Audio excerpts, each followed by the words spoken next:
मी सन्माननीय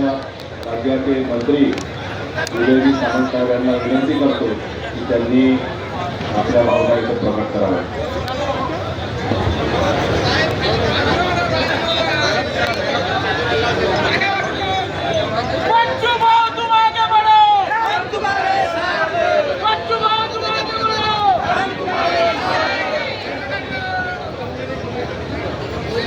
शेतकऱ्यांच्या कर्जमाफीसाठी जे आंदोलन उभं केलंय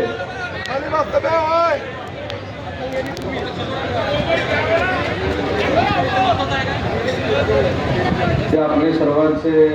आणि शेतकऱ्यांचे देखील नेते बच्चूभाऊ कडू, माझ्यासोबत आलेले सन्माननीय जिल्हाधिकारी, सर्व अधिकारी आणि मोठ्या संख्येने उपस्थित शेतकरी बंधू आणि भगिनी, काल सकाळी मी सन्माननीय बच्चूभाऊला फोन केला आणि आपल्या सगळ्यांच्या वतीने एक विनंती केली की शासन आपल्या सोबत आहे, आपण आपल्या